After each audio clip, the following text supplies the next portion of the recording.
өзім жолдасым балалармен араластырмасам, онда менің 200 жылым болады ғой. Жолдасыңыз бағанағы Нұржан мырзаның бұрынғы отбасындағы өзінің балдарымен араластырады екенсіз. Тіпті сіз оларды Стамбулға алып келіп, киіндіріп, осы жақта бағанағы үйде қонақта болады екен. Тек балдары, қыздары ғана емес, ұлы қыздары емес, әйелдерінде. Қайсы жеңгем екенін білмеймін, бірақ осында алып келіп үйге ондай да жағдай болған екен. Бұл жалпы мен енді сізге жағымпазданып отқан емес, кез келген әйелдің қолына келмейтін іс. Бүгінгі әйелдер қандай? Олар мысалға сонда жағдай болатын болса, яғни отбасы енді белгісіз ғой, ертең қандай болатыны. Қызғанады, араластырмауға тырысады, жолатпауға тырысады. Өзіңіз алып келіп үйге қонақ үлкен ерлік деп айта алмаймын. Сондай. Енді білмеймін, енді екінің бір үшін жауап бере алмаймын, бірақ та кез келген отбасының бақытын ойлайтын, ер азаматының абыройын ойлайтын, баланың көз жасын ойлайтын кез келген адам солай жасау керек. Ол енді кез келген бала әкесімен де анасымен де тең қарым-қатынаста болу керек. Енді өзім халыққа соны айтып отырмын. Өзім жолдасым балалармен араластырмасам, онда менің 200 жылым болады ғой. Сондықтан оны бір ерлік деп ойламаймын. Жалпы мен өзім бұрынғы әйел, бұрынғы күйеу деген түсінік жоқ. Адам бәрі жақсы да. Жаман қылып көретін өзіміз екен ғой. Кез келген адамның іздесең, адам жақсылығын да, жамандығын да табады. Сондықтан бұрынғы адамдар бұрынғы болса, ол значит жаман деген түсінік қалыптасқан да өзі. Бұрынғы әйел осы оңбаған екен, бұрынғы енесі сондай екен, бұрынғы күйеуі мынандай екен деп айтып жатады. Бұндайға мүлде қарсымын, адамның бәрі жақсы негізі. Бірақ әркімнің басында әртүрлі тағдыр болады. Ол Алланың берген тағдырына біз қарсыласып, біз кімбіз оны шешетін.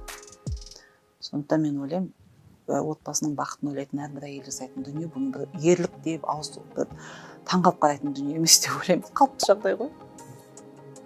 Жақсы, сіз қазір айтып отырсыз ғой, ерлік емес деп. Бірақ сізге мына ерлігіңізді айтайыншы.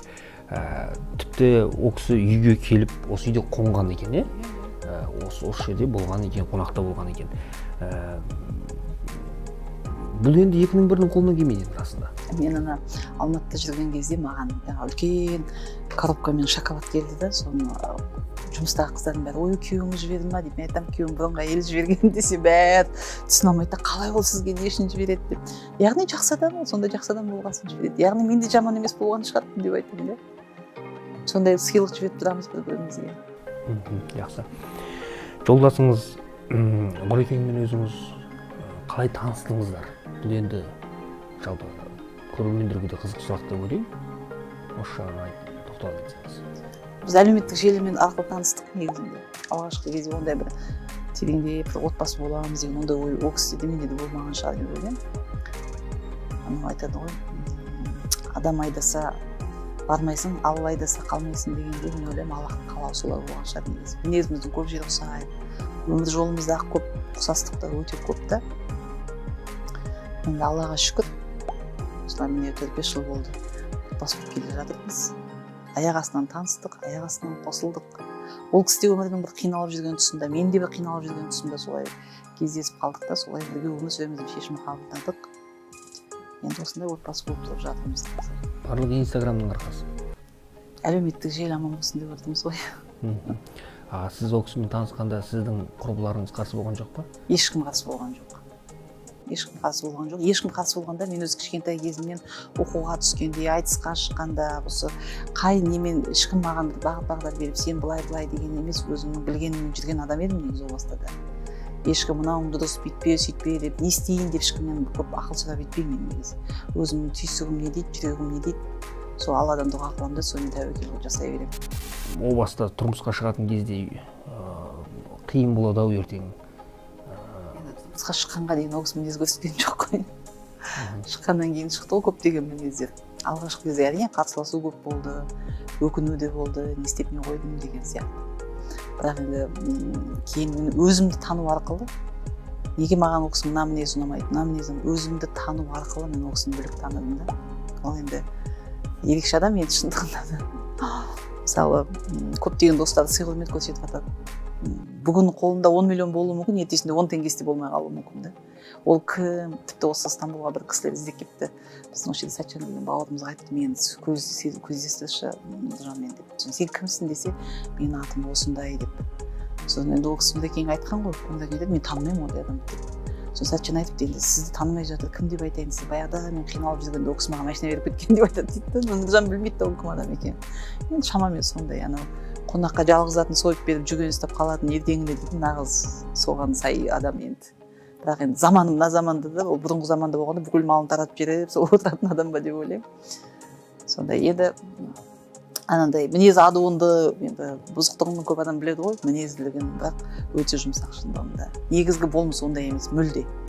Танитындардың бәрі айтады да, неге ол кісіні сондай қорқынышты, мынандай деп аты сондай ғой дейді да, негізі мүлде ондай емес. Тіпті анандай бір романтикалық кино көрсе жылап қалады, сондай бір жүрегінің жұмсақтығы бар, мүлде бөлек адам. Нойс деген лақабатынан қорыққан жоқ. Жоқ.